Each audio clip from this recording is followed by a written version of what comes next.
Thank you everyone for joining in. We can start now, Dr. Joshi. Okay, the technology in the 21st century is not only transforming how we see the world, but how we participate in it and how we get engaged in it, from the warehouse to the workplaces, from the classrooms to the shopping complexes, and from the service provider to receiver.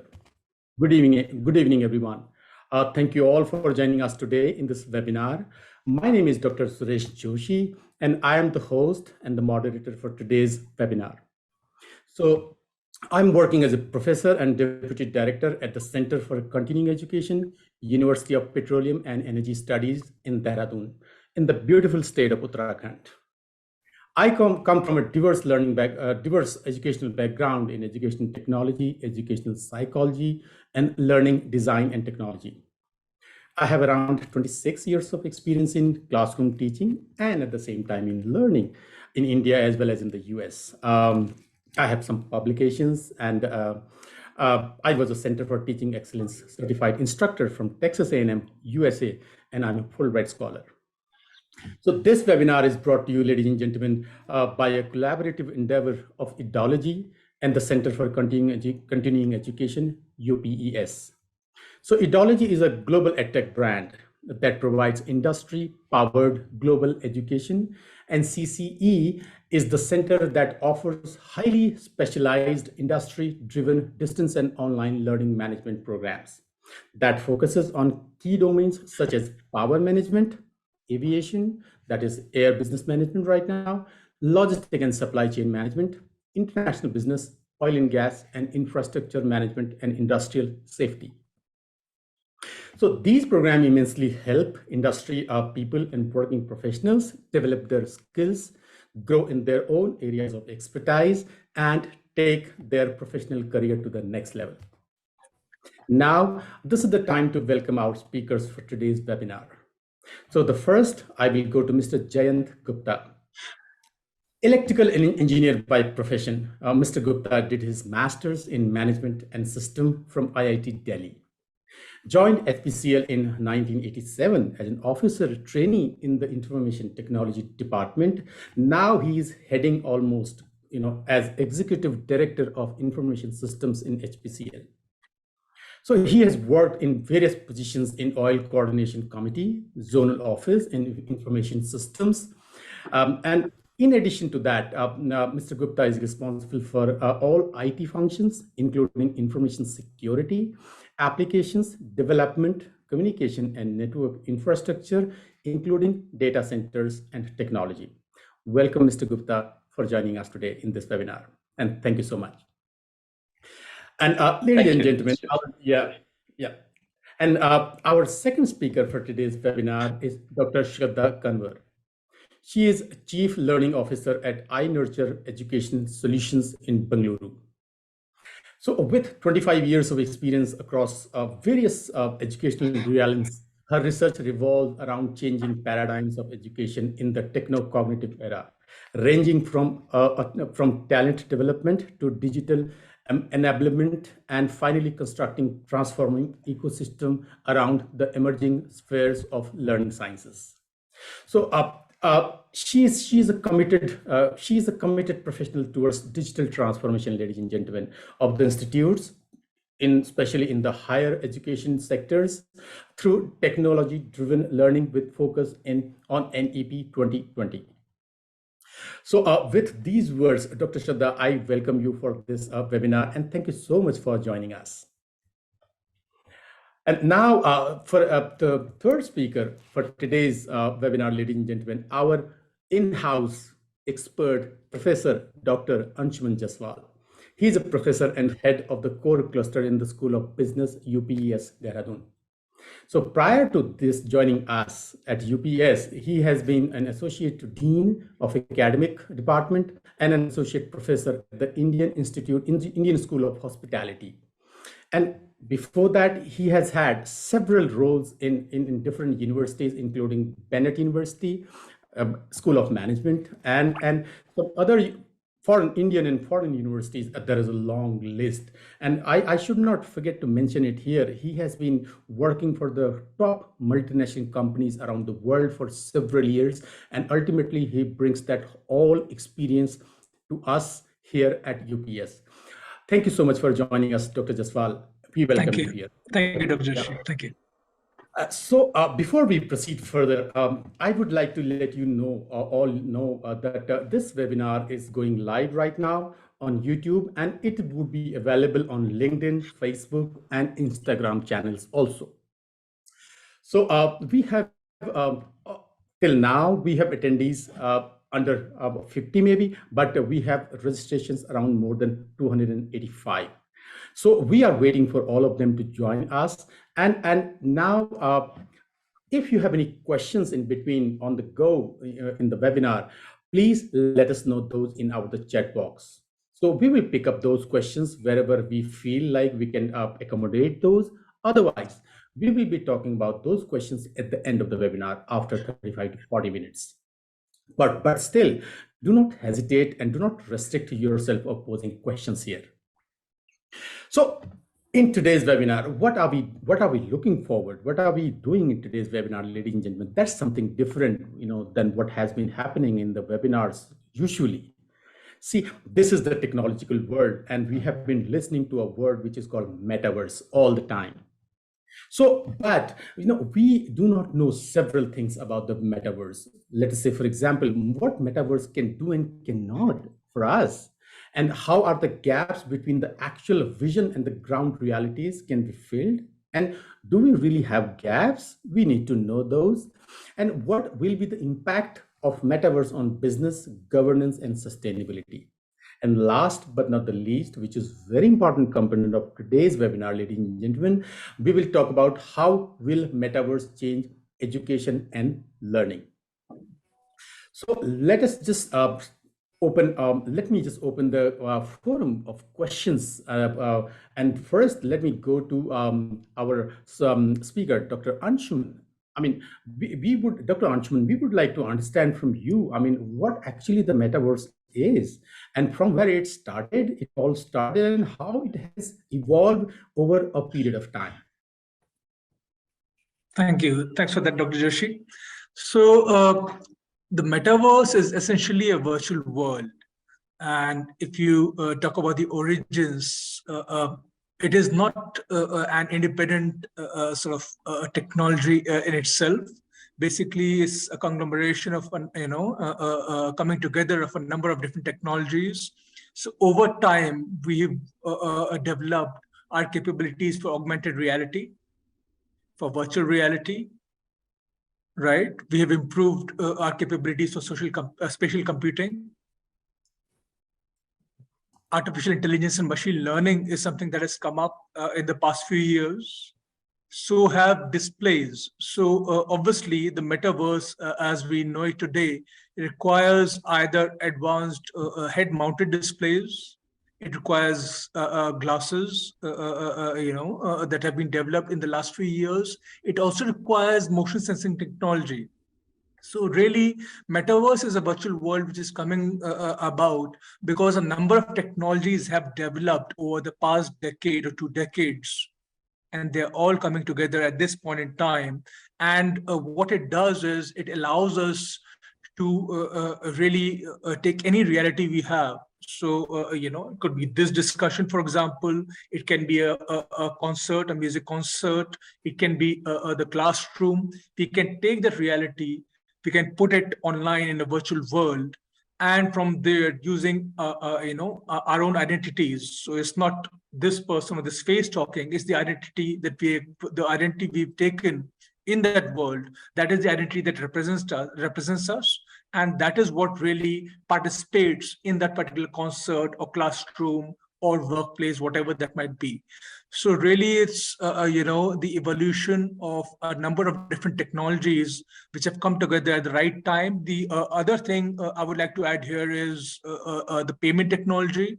So today we are talking about cryptocurrencies, we're talking about blockchain especially, and that is also in many ways when it comes to payments and essential technology that is going to be utilized in the metaverse. So it's really, a very interesting time because all of these things have come together to enable this technology to come about. Oh, wow, that's nice. Thank you so much for, speaking to us regarding, the basic, the background of the metaverse. So now, what I have heard, and as per, what the research that I have been doing for metaverse, it is a kind of, building a human intelligent metaverse. I mean, are we going to create something that is going to change our reality forever? I mean, okay, we will get the answer of all these questions, ladies and gentlemen. Stay tuned with us. And now from here, I will go to Mr. Gupta. I mean, I would like to hear from your perspective, Mr. Gupta. How is metaverse seen from the business organization point of view? And just very quickly, I mean, because that's one perspective that we have just heard, and now we would like to hear from a business perspective point of view also from you. As Dr. Anshuman talked about, we are moving from physical to a digital appearance. So metaverse basically creates a digital appearance of yourself, similar to a self or a human being. It would be also for the organization. So if you look at it, today we have all the interactions which are happening physically. We've seen them during these 2 years of COVID time. Interactions happening over Zoom, like even today what we are having. Now, this is not giving a true experience in terms of things which are actually happening. So our physical video of what we are doing actually goes on to the other side and they can watch. They can't participate in it. So metaverse would create a place for all of us to actually participate. So the experiential part would come in from the metaverse, and for organizations, all interactions which are happening today physically would get onto this metaverse platform, and that would help everyone to create their own identity similar to you have today. You would have to create a similar identity on metaverse, and then people can come in through the mechanisms what Dr. Anshuman talked about. Wow. Thank you so much. I mean, that was really insightful. So, William Saward, he is Chief Operational Technologies Officer at one of the top edtech company in the US. That's Foresight. He says, is it going to be an industrial metaverse, or basically, is it a digital twin, or are we going to get into that industrial metaverse battlefield?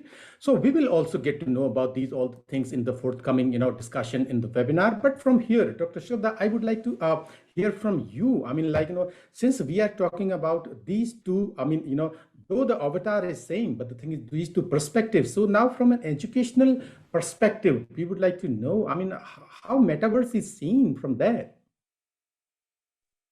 Right, Dr. Joshi, thank you so much for that question. Extremely close to what we have been, interacting about.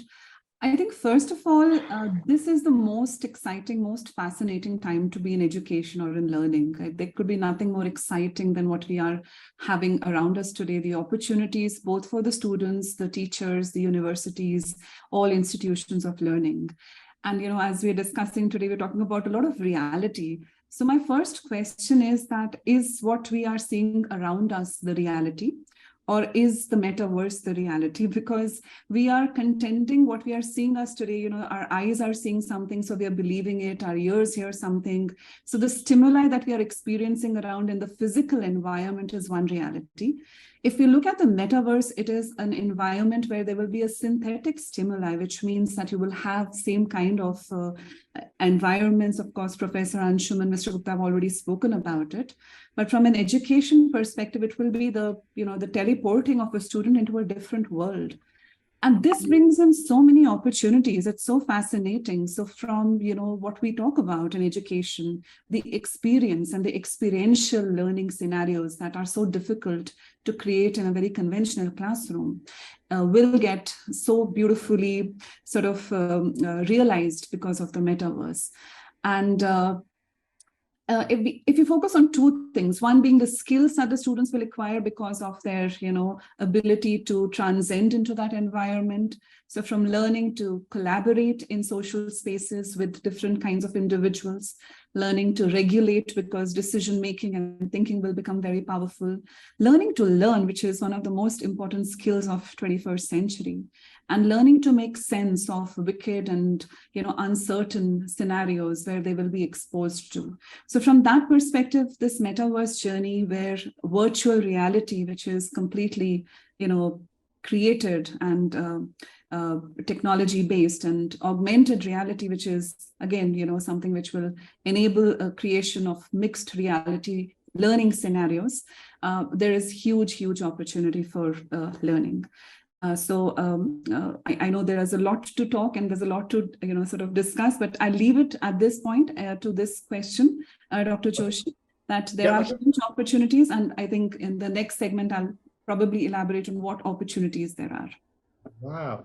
Thank you so much. I mean, that was great. I mean, so now it makes you think every time, like, what is actually happening right now around the world? I mean, is it just the different form of the technology, or the technology is going to take the whole, I mean, like, that center stage? I mean, so, I mean, or, I mean, are we going to replace, I mean, the human being from the shopping complexes with the use of metaverse? That is another question, that revolves in our brain.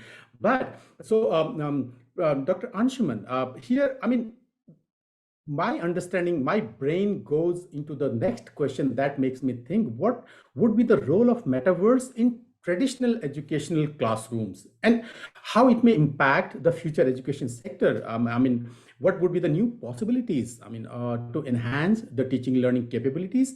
Why this question here right now? Because, I'm trying to connect the thread from what Dr. Shraddha said. I mean, so we need to just understand that, like, how metaverse in the traditional education is going to change the whole world.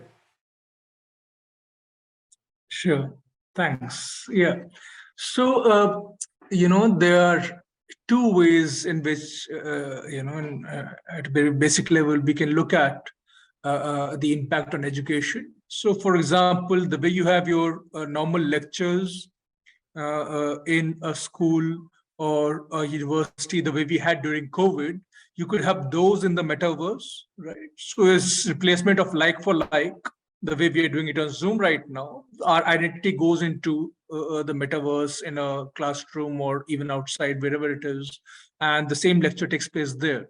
So that is very similar to the kind of experience we already had during COVID, for example.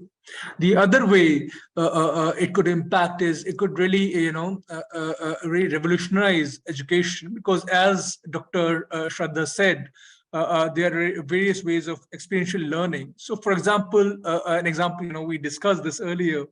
Let's take a school for medicine, for example, a medical school. In the first year, they want to teach how to do a basic operation first or second year to a student, right? In this case, the student is not physically present in the medical school. So what do they go about doing, right? So in the metaverse, you can actually create a situation in which the entire operation is done by the student in the metaverse. If any mistake is made, the software, so it doesn't even have to be a person sitting on the other end. It doesn't have to be the professor. It could just be, because we're talking about artificial intelligence now. So it is very much possible that an artificial identity tells the student that, what you're doing is incorrect. This is how you have to go about doing it. And this is all happening in 3D. It's all very real to the student. So they realize, okay, they made this mistake. They didn't have to go that way. They have to do it this way, right? So all of that can happen in the metaverse at an individual level for the student. They can make all those mistakes, right, without harming anything. And you can practice it, for example, as many times. And the best part is their teacher is not even a real person. it's an artificial entity that knows as much about that particular thing at hand, right? It doesn't have to be something more advanced, it doesn't have to be engineering, but for medicine you could create this identity which is very well capable of teaching you how to do basic operations, for example, right? So that is not possible right now online. We can't do it on Zoom, we can't do it away from the physical environment. And as again, going back to what Dr. Shraddha said, we can really change the way we experience education today. So for experiential learning, for that kind of a learning, take all of the hands-on kind of disciplines. A lot many things can happen which could not happen with technology before.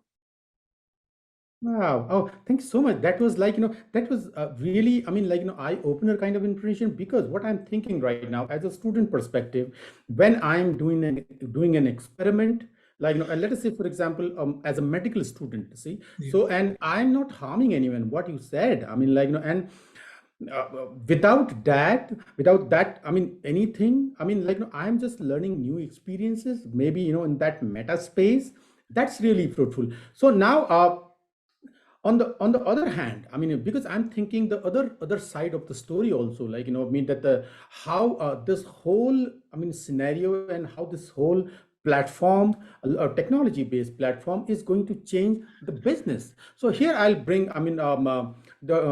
Gupta, you into the discussion, and my question goes to you. We would like to know from you what role actually metaverse is going to play in business organizations. Like, are they going to replace real humans?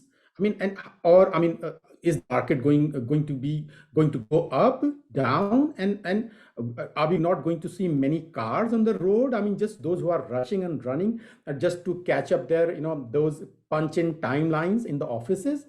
What is going to happen? When the metaverse will be in the full swing? So, yeah, Mr. Gupta, please. Yeah. So if we look at it from the historical perspective, we had these computers come in when we didn't have the computers. This question probably everybody asked as to whether people would get laid out. It doesn't happen. All these machines basically supplement the existing resources. So we do not see any reduction from that perspective, for the simple reason that and I'm talking about the commercial enterprises and enterprises which are manufacturing in nature. For places which are more interface oriented, even those commercial organizations, there you might see a drop in the manpower that is deployed, because the interactions are going to be taken up in the digital space rather than in the physical. So you might not need people to go to an office. You might not even have an office, and you might not need people to really interact with each other, go there physically and interact. So that would stop. But for manufacturing, there would be an added advantage of these interactions carried out through metaverse, but physical would remain. Wow. Oh wow, that's interesting. To even if I simply think about it, that is going to be a different world.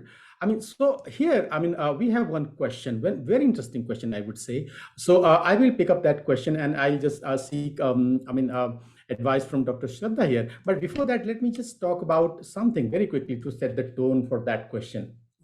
Ladies and gentlemen, there are so many things happening right now around the world in terms of metaverse. Let's say, for example, there has been a study, there has been a research in Finland recently, that talks about the effective mimetics, emotional transformations, emotional information spaces in metaverse. So what does that mean? That means, are we going to create some avatars that are going to mimic our, emotional behaviors? Is it going to mimic our cognitive habits, or is it going to mimic our effective information processing system? That's one research which was done. We will talk about that a little later. But in connection to that, because I know the background from where Dr. Shraddha comes, so that this question goes to you, Dr. Shraddha. I mean, can a Neuralink be expressed as an extended version of the metaverse?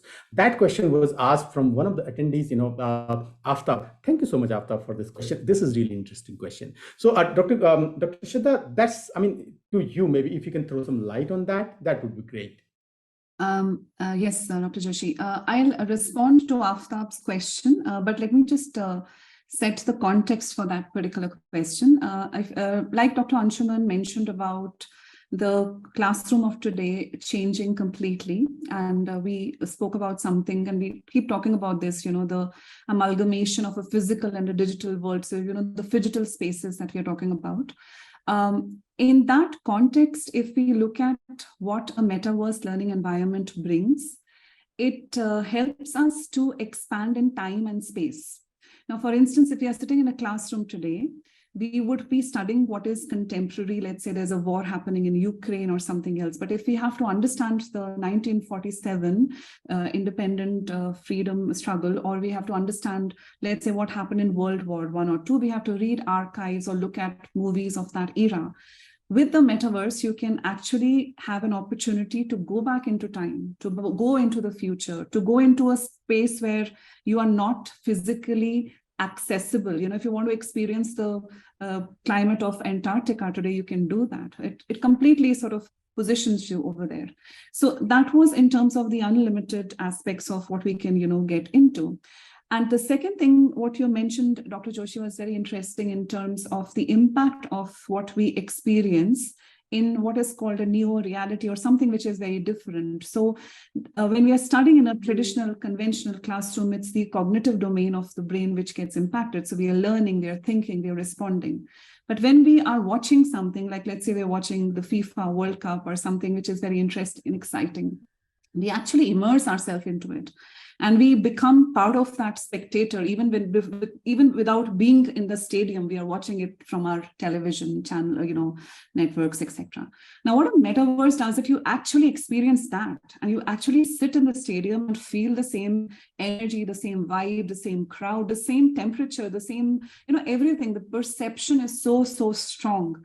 So that makes you extremely involved, and therefore the implications of learning are on the cognitive domain, the affective domain, as well as in the psychomotor domain, because you're navigating. And that's why the students of today have better visual-spatial intelligence. Now coming to Aftab's question on Neuralink. See, Aftab, the learning happens at the interface of the technology and the user, right? In today's times, when we are interacting most of the times, whether it's through Google or any other interactive learning experience. Now, the Neuralink model, of what I understand, is about converting the thinking, what we are thinking, into an actionable response without the action being initiated by our physical body. Now, in that context, it's not an extended version per se, but it is part of the metaverse reality, where this Neuralink can be so strongly planted, as they're saying, the brain implants, etc., where just the thought process can be, related to the actual action within the metaverse environment. So that is where the two areas are kind of together and as well as distinct. And since the research on Neuralink is still ongoing, and there's still probably, I believe, testing on humans, etc., so it's still an ongoing process. That would probably be my response. But yes, there could be some connections because of the nature of the intermediary interface that is brought because of the larger metaverse environment. Wow. Well, please go on. I mean, I feel like, I just want to listen, to you on and on. I'm sure Mr. Gupta and Dr. Anshuman could add something here, because yes, definitely. Yeah. See, I would just connect the dots very quickly, as per the research, ladies and gentlemen, because effective computing can be utilized with emotion detection in the metaverse, and aiding others in obtaining knowledge of the effective state of others. I I will explain it very quickly what I said. Means to say that, let us say, if I'm an avatar who is like, set in the metaverse, and if I can sense somebody else's, those cognitive and affective systems of someone else's avatars, so that is going to make a huge difference, in our understanding as well as in the functionalities in the meta space. This is what I'm trying to say. So from here, now I'll bring another expert very, very quickly. Dr. Anshuman here. Dr. Anshuman, we are trying to understand metaverse in the detail. So my question is, are there any challenges? See, because when we talk about several things, there are definitely going to be some challenges in that. So what may be the top challenges of implementing metaverse, especially in the traditional classrooms? Because we have spoken about what can be the benefits. So what would be the challenges from your perspective in implementing the metaverse in the traditional classrooms? Sure. So that's a very important question, because sometimes we just, when we talk about technologies such as the metaverse or even cryptocurrencies, as we've seen with the exchange FTX recently, we have a tendency to get carried away, to probably expect more than what the reality can afford, in a manner of speaking. So just to take the example that Aftab brought up of Neuralink, right? So Dr. Shraddha said that the technology is still an experiment, is still being tested. It's not in its final stages, right? So it could be one of the important constituent technologies related to the metaverse, but the testing is still ongoing. Similarly, for a number of these technologies, we are not quite there. So when I talk about, a head-mounted display, some kind of a display, we are not quite there. So something which could be a barrier could be the physical aspect of it. So somebody like me who's got, a heavy power and I've got my glasses, maybe I can stay there in the metaverse for a couple of hours without getting disoriented. Somebody younger could do it for 8 to 10 hours, maybe, entire day, right? So it can differ from person to person. So that technology has to take into account all of these issues, right? Similarly, when I talk about integrating AR and VR, augmented reality or virtual reality into this technology, augmented reality is still developing in itself. So are the payments, right? So there is a reason that somebody like Mr. Gupta, they cannot move their company into the metaverse right now. Okay, there are good reasons, because it's still a developing technology. So from that point of view, we really have to appreciate the boundaries that exist. We have to understand how useful this technology could be. But at the same time, we have to realize that everything we are doing in the physical reality today, it's not possible to recreate that. Right? Definitely, we will improve a lot of things that we have once metaverse really achieves its full potential, right? But I would say that still we are in the early stages. So from point of view of the world of education, from point of view of the world of business, we are still in the development stages, and it will take a few years for this technology to really reach its full potential. But if you ask me what the potential is, I would say that certainly it has the capability to take over a lot of the functions that exist in the real world today, right? And to really enhance them in so many different ways, right? And as I said, this again, the component of artificial intelligence, because if you look at what some experts are predicting, right? They are saying that by 2030, artificial intelligence could be sentient. So you could have thinking computers in a few years from now. And imagine once that happens and we have all of this processing technology behind a computer, obviously in some instances, that computer, which is sentient, could be more appropriate, more advanced than even some human beings for specific things. Again, something triggered, which is focused on finance, would not be the same in the world of sports. But for specific things, you could actually have computers which are very well capable of teaching us whatever we need, or even computers capable of interacting with us. Right? Just normal interaction. Sometimes we just want to talk to somebody. You could have somebody at the other end, which is not even a real person, performing all of those different roles that we do in real life. So there is definitely a lot of potential that this technology has. Wow. Well, thank you so much. And on the go, I mean, while responding to this question, you have already answered separate questions that are already there on the chat box. Let us say, for example, when Abhishek asked, like, what will the metaverse look like? And so, I mean, that is already, somewhat answered, but we will talk about that a bit more. And you have already answered Rehana's question also, like, will metaverse make physical interactions, physical office, classrooms, learning obsolete? I mean, that was partly answered, but we will come back to that, Rehana, in a while. And so many other questions are also coming up. Thank you so much, ladies and gentlemen, for your questions.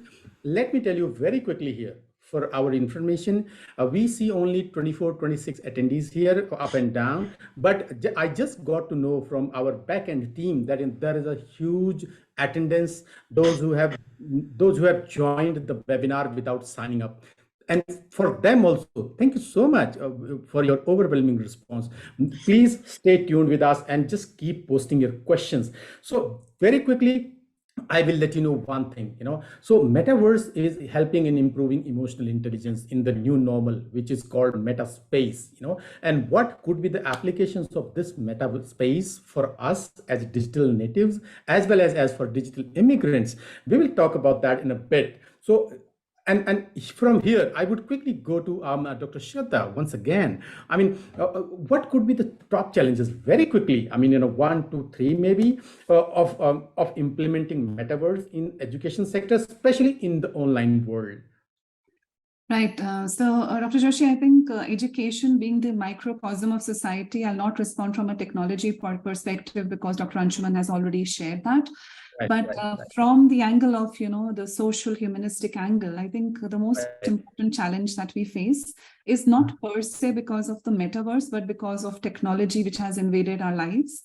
And that is to make sense of what is real and what is, the actual physical existence. So there is a lot of disconnect that is happening in today's children. We talk about them as being digital natives, yet they lack digital dexterity. We talk about them being technology savvy, but they're not able to make sense of so many things around us. And I'm not saying this in a very like a stereotypical manner, but there's a lot of research that suggests this. Now, coming to the specific aspect of metaverse, what we hear in many parts of research is that by 2026, and this is Gartner research, which says that by 2026, we will have every person spending at least 1 hour per day in the metaverse. Now that's like just 4 years from today, and it seems very unbelievable. But the way things are, speeding up, it does sound pretty sort of expected of what is happening. The real challenge, Dr. Joshi, will be around, how do we adopt it without getting addicted towards it? How do we not lose the sense of the physical environment? And how do we think of technology and humanity together? Perfect. Oh, you just nailed it. Thank you so much for that. These were very, very specific and precise. So, ladies and gentlemen, just for your information, according to a research that was conducted in Cornell University recently, the developing concept of metaverse fits precisely in the line with the future living in the world of digital natives and digital generations. However, some psychological side consequences, those can be called the side effects, may be there. But there would be some positive impact of those side effects also. This is what the study, it reveals till now, but we are still in the infancy stage. So there are some other questions. I will come back to those questions very quickly. But here, there is one very interesting question that, I cannot overlook that. Again, I'll go back to Abhishek's question. Is the metaverse real? So from industry experts, from the industry perspective, from the business perspective, first, I would like to hear from you, Mr. Gupta. What do you think? Is this real? Yes, it is real. And I can talk about it in the Sun Petroleum. We are trying to get into. Wow. And see, almost everyone would have to get into, because the space is available for somebody to claim. And you would need to portray yourself in that space of the virtual world called Metaverse, and get exposed to that millennial or the young generation, which uses technology very heavily. They are the first users of any consumer-oriented technology which comes. Right. And as we see these headsets become more cheaper, and technology, if we really look at it, the pricing comes down very, very fast. When it's Right. first released, almost 2 years, 3 years back when the headsets were released, they were expensive, around ₹1,00,000. But if you look at it in 2 years' time, it's come down to a few thousands. Right. So we do expect that to come down substantially. And once it comes down, the affordability of the technology for everyone would be pretty simple. Right. So the usage is bound to increase. The implementation would be expensive, no doubt about it, because the components are still evolving. And for somebody to create a metaverse for itself, a lot of technologies would have to be brought in, paid for to become a reality. So that could be a slight challenge. But I see it happening in, I think, 2-3 years' time to be having a metaverse for quite a lot of organizations. Right. Oh, thank you so much. I mean, now I'm still thinking, like, that who would think around 20-25 years back, I mean, those wired telephones are going to be obsolete. I mean, see, and those CDs, I mean, do you see CDs nowadays? I mean, I was just looking for a CD for my son's school project. Honestly, I could not find even one. I mean, so that's the beauty of the change, of the evolution, ladies and gentlemen. So same thing might happen in case of metaverse. So let me quickly take a question here, which is very interesting. And that question goes to Dr. Anshuman here, because I know you have some, like background in the banking. So for example, what is the real life implementation of metaverse in banking sector? Let us say, for example. Very quickly. Sure.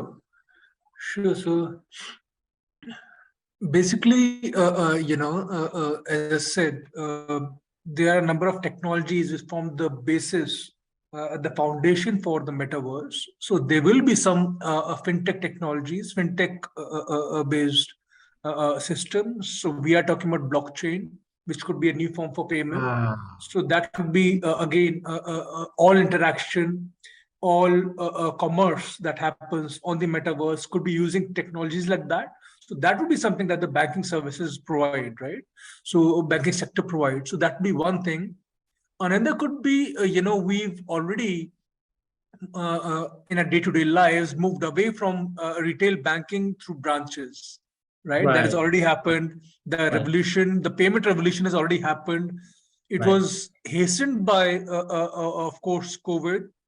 Before that, demonetization played a part, but the technology has been there now, and we are very well capable of living our normal lives without going to a bank or a DD or a check or whatever we did before, a passbook, right? So a lot of that has happened, but I think we can take it to the next level, where again you can have this interaction. So right now, if you look at the automation that happens on websites, for example, that is a little clunky. Right. So when you are talking about talking to some, Eva or something on HDFC Bank, their website, the AI that exists is not that helpful in all situations. Certain situations, yes, but you are talking about a few years down the line, interactions which could be relatively meaningful. All your issues get resolved in this space related to banking and finance, for example. Right. So we are not very far from the technology. Initially, of course, when metaverse comes about, so JP Morgan opened a branch on the metaverse. It was actually almost a joke, right? It wasn't just because it was too early for something like that. But certainly people are taking it much more seriously just a year down the line, year or two down the line from that. And, within 3 to 5 years, a lot of commerce, a lot of banking and finance could actually happen on the metaverse. Okay, so there's a lot of potential for that. Well, thank you so much for that question. I knew, I mean, you had some those experiences. So once I have also seen one of the virtual reality that meta space in at one of the cage centers in the US. I mean, Yeah. at College Station. Then at that time we did not know it is going to be called as metaverse. I mean, but now we know. Oh, was it the experimentation? Was it in the experimentation phase Stage. of Yeah. that metaverse of JP Morgan? Oh wow, that's Yeah. fantastic. That is a question. So how would metaverse, be made accessible to the common public? That question comes from Harini. Thank you so much, Harini, for the question. So that question goes to first Dr. Shraddha. Then we will, take up some other questions.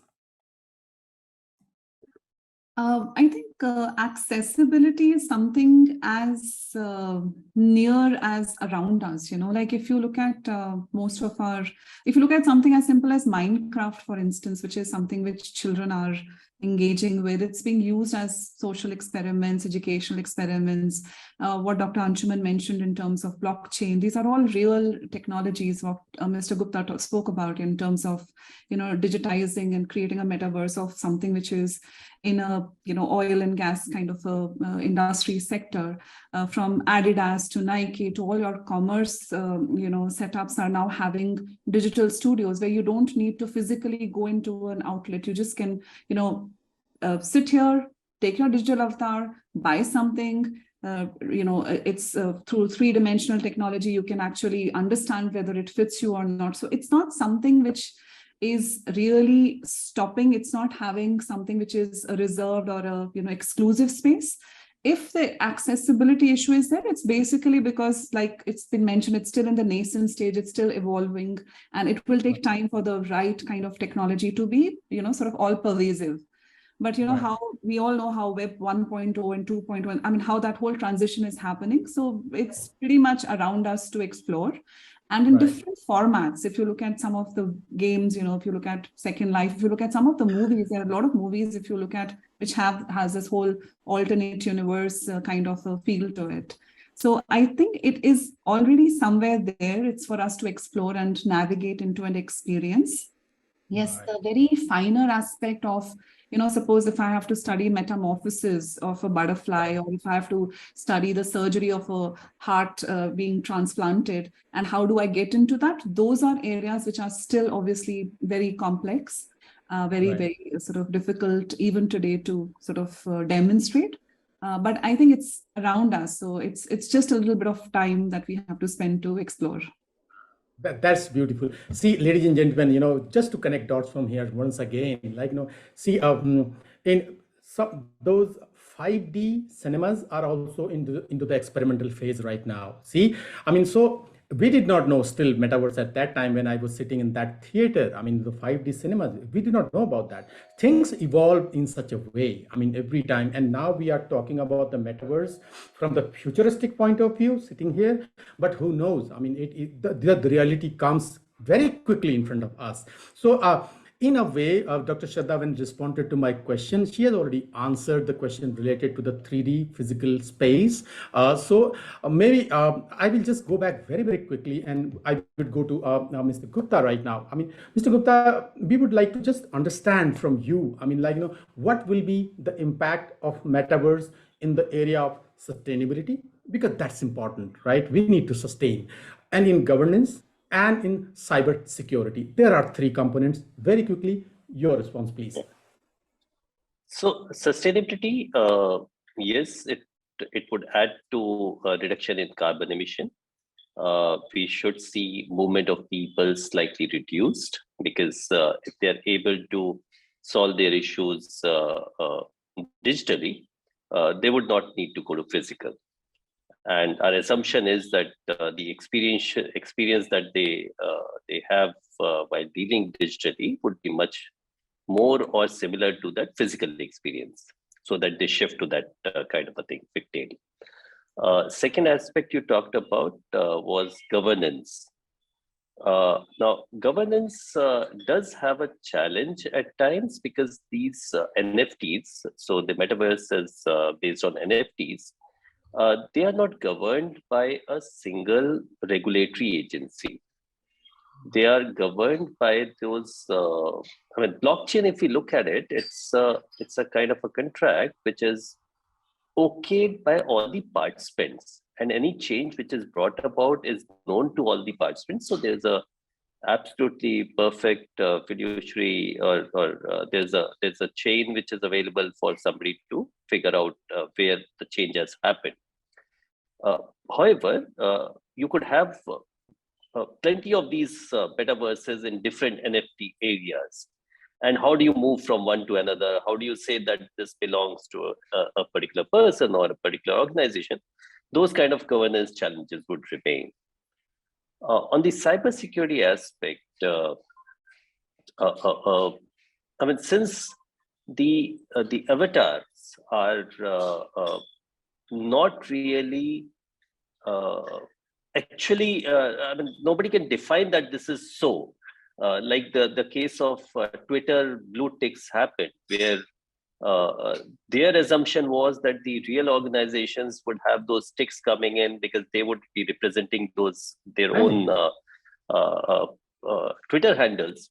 But then anybody and everybody could do that. So you lost the relevance of that blue tick initially. So they are coming up with another mechanism. That's a different one. So same thing would happen in NFT, because there would be too many such areas which could bring up their own metaverses, and there could be overlaps. Those challenges are likely to remain. Wow, that's a fantastic perspective. See, I mean, like I was able to just quickly relate it to what you said. I mean, so now on the similar note, we are getting some more questions here. I mean, some question that we can answer, some question we may, I mean, like, not.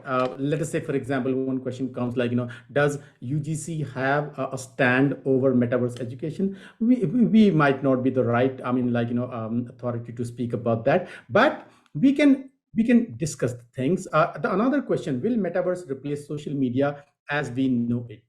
That's a fantastic question. Thank you so much for asking this question, Poonam.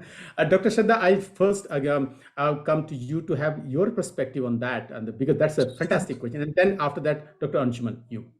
Very likely, Poonam, to be very honest and frank, very likely that will be the first intrusion. And as you know, Mr. Gupta also mentioned, the only challenge will be in terms of veracity of the identity, So as it is in the social media, we're having so much of a challenge in relating to people who are, having very differentiated identities than they actually are, and creating a lot of issues. But it will definitely replace, because it's much more immersive, it's much more interactive, it's much more spontaneous, and it gives you an opportunity to collaborate, connect with people by physically spacing yourself there. So yes, that is something which is very much likely to happen.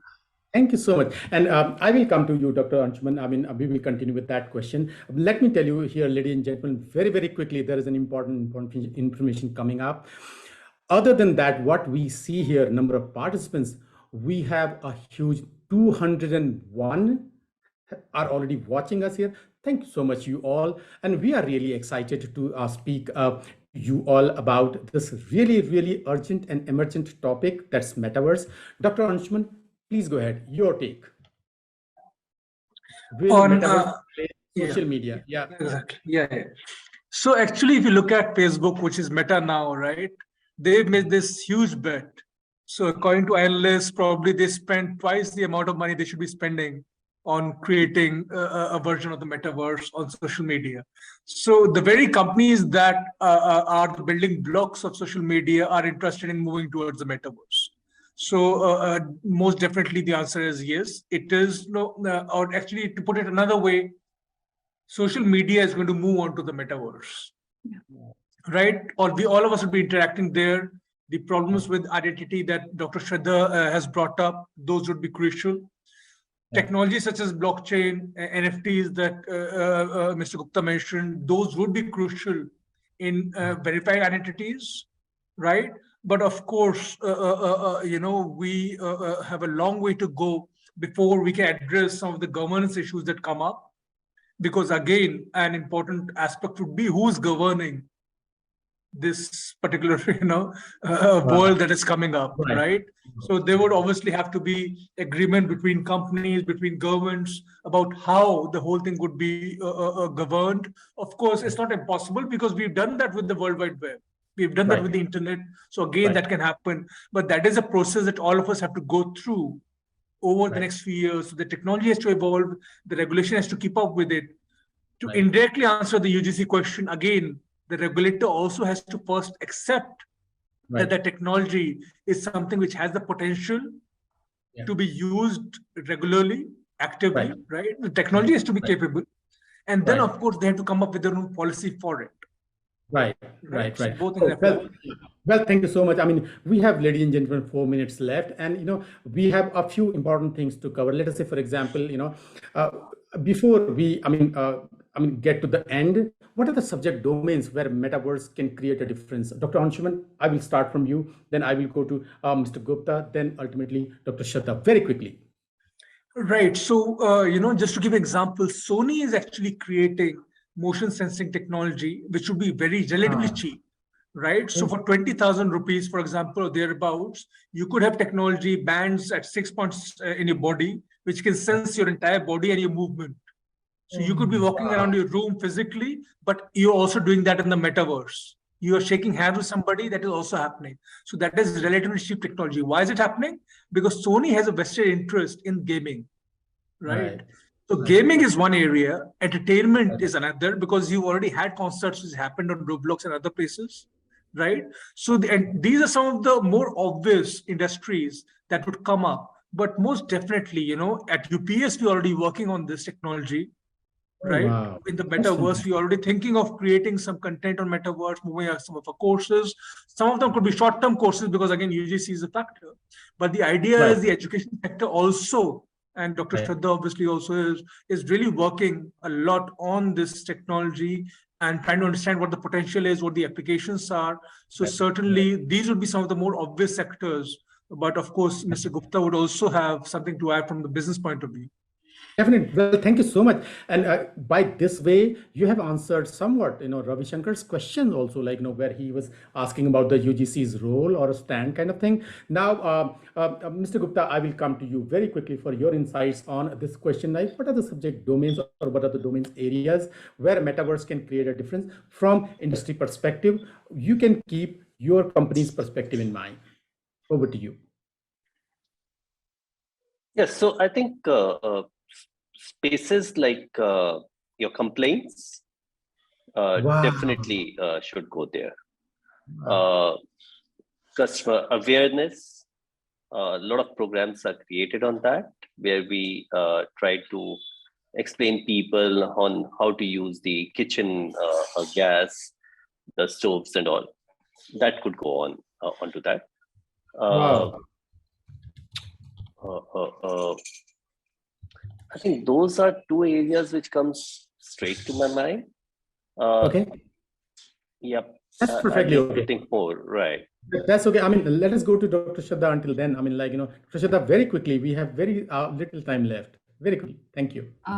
Sure. So I think if we look at the whole space that Metaverse is creating, from e-learning to gamification to knowledge management, the entire business enterprise can be sort of authenticated and presented in a metaverse environment. So it's very simple. Suppose you have to train automobile engineers to design components, you can do that in the metaverse. If you want to have a 3D simulation and create remote training, somebody mentioned how do we make a university into a metaverse? You can simulate the industry into the classroom, right? You can make the classroom as much as what an industry is. You can use predictive analytics while engaging in a certain learning experience to create outcomes which will enable decision making in students. You can use it in knowledge management, in edtech, in fintech, in multiple areas. So I honestly feel what the metaverse is going to do is going to bring in a lot of transdisciplinarity and trans-industry, the convergence of industries, the confluence of industries that we talk about, because you will be doing probably everything in that life scenario, which is a replica of the real world. In fact, Wow. it is much better, honestly, than the traditional education system where we thrive in, where we have, disciplines and classes and silos. So if you look at it in that positive element, it's actually opening us to a more sort of interconnected, although digital, but a more interconnected world scenario. Oh, well, thank you so much. That was really insightful from all of your side. So now this is the time, ladies and gentlemen, when I need to thank each and everyone, including our panelists, Dr. Shraddha, Mr. Gupta, Dr. Anshuman. We thank you. We really thank you very much for joining us in today's this panel discussion in this webinar. And I need to thank here, ladies and gentlemen, to you all, definitely, and the marketing team from Edology. They have been working tirelessly day and night for the preparation of this webinar to bring it live to you. And last but not the least, I thank all of you once again for taking out time and actively listening to all of us. Hope to see you all soon. Bye-bye, and have a fantastic evening ahead. Thank you so much. Thank you. Thank you. Bye. Thank you very Bye. much. Bye-bye. Bye. Bye. Bye.